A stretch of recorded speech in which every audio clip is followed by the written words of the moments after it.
Hello, I'm Sonia Morris, Editorial Director with Morningstar's Mutual Fund Analyst Team, and I'm here reporting from Morningstar's Investment Conference. And I'm joined today by Hirsch Cohen, CIO of ClearBridge Advisors and manager of ClearBridge Dividend Strategies, ClearBridge Legg Mason Dividend Strategies. A lot of names to remember. Lots of names to remember, but the key word... Especially when you've changed names as often as I have. Well, I think the key word to focus on is dividends. You're obviously a dedicated dividend hound, and wanted to explore that idea with you a little bit further.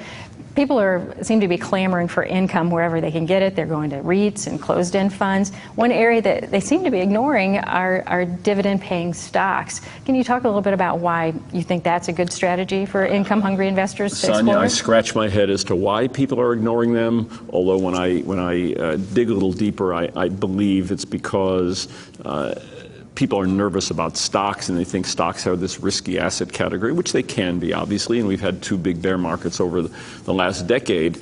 But even if you look at the last decade where stocks went down 2% a year compounded, dividends went up almost 6% a year compounded. And so what I try to tell people is that dividends have returned 40% of the overall market returns over the last 100 years, call it. And there's a reason, for that. Companies reward shareholders, share the profits with shareholders, with their shareholders. And what you have now, because stocks have had these bear markets and because stocks are neglected, what you have now are these really first-rate companies, most of which people would instantly recognize and feel comfortable about if they actually thought about it, because they use the products and they see the products being used. The products tend to get used up, and so there's a constant demand. It's not like the business is going to fall off a cliff the next quarter.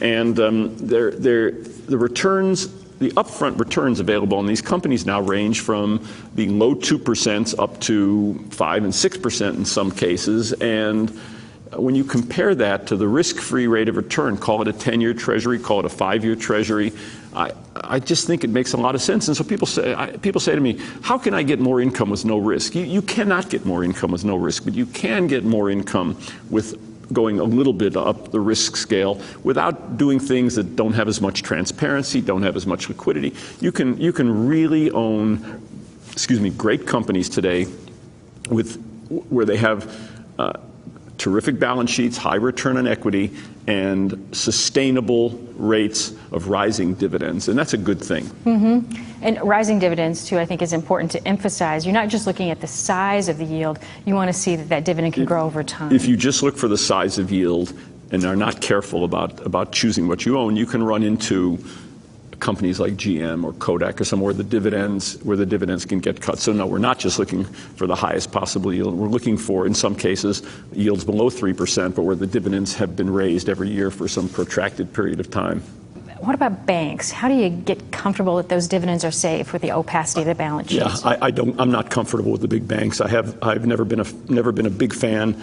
There are occasionally some regional banks that they're overcapitalized, that have maybe the potential to be taken over to raise the dividends materially. We own a couple of those now. The one that we feel best about is People's Bank Corp of Connecticut. It's way overcapitalized. They haven't done any FDIC backed acquisitions yet. So but overall, the big banks, I'm not really comfortable with them. I think I don't understand what everything on the balance sheet, how it's been accounted for yet.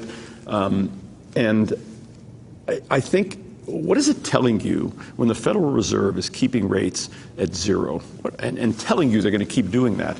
It's not to help the savers. It's not to help even corporations, where interest rates being at 2% wouldn't make much difference. But the banks really need to reliquify. And as long as the Fed is telling you that the banks have to pay zero for their money and get some rate of return above that, that kind of makes me nervous in terms of investing in them. So I'd be careful. What areas do you like? Are there any particular sectors or corners of the market where you're finding attractive There's dividends? a good cross-section of companies across sectors, but I do love companies that make products that people want or need, where the products tend to be used up. And so there we're talking things like Heinz and Kimberly-Clark and Procter & Gamble and Johnson & Johnson. There are a few industrial biased companies that I think are really interesting. 3M, which has consumer products that get used up like Post-its, but also make industrial products and healthcare products. And they've raised their dividend every year for, I think, 40 years now. PPG, which makes paint and glass, and has raised their dividend also for close to 40 years. And even in the worst of the recession, they raised it by a small amount last year and the year before. So, but I tend to really like these great consumer-type franchises as being particularly attractive. If the current tax law is allowed to expire, the tax rate on dividends is going to go up next year, and we've been hearing at the conference from Jeffrey Gundlach and others that we just better get used to higher tax rates in the future. Does higher tax rates spoil the case for dividend investing? Well, it makes it a little less attractive, and I think that there was this sort of golden age in the past 8 years for dividends when the tax rate was down to 15%. You could go back and say, well, I'll go back. When I came into the business, it was called double taxation on dividends. I've not heard that. Have you heard that term at all ever? Double taxation of dividends meant the corporations pay dividends out of after-tax earnings, and then individuals get it, and they pay taxes on it. So, but Congress never wanted to tackle it until we had the terrible bear market of the of 2000 to 2002. And I think it was actually Chuck Schwab who went and convinced Bush that they ought to push for this. And so miraculously, Congress, whom I never thought would go along with a reduction in taxes on dividends, actually consented to put dividend tax at 15%. Lo and behold, dividends started going up, and the stock market started going up. I don't think it was a coincidence. And so I think raising the taxes on dividends is not a good thing, but it won't spoil the story. And in the 1950s, for example, when marginal tax rates were really high, very high, 50, 60, 70, 80%, dividends were still going up, the stock market did well, and dividends still accounted for 40% of the market's total return. So it's a good, dividend story is a good story. You get the compounding effect. A lot of people will hold the dividend stocks in their retirement accounts. You probably have to think about, kind of readjusting. A lot of people hold fixed income in their retirement accounts now and stocks for capital appreciation in their taxable accounts. Maybe you do a switch on that. I mean, so I think people will find ways to adjust to this. Is it a good thing? No. Will it be harmful in some way? But is it devastating to the story? No. Companies actually, several companies to whom I've spoken have said they'll actually increase the dividends more because their shareholders have come to rely on their dividends. Automatic data processing has said that, for example, among others. Great. Well, Hirsch Cohen, thank you for joining us today. Thank you.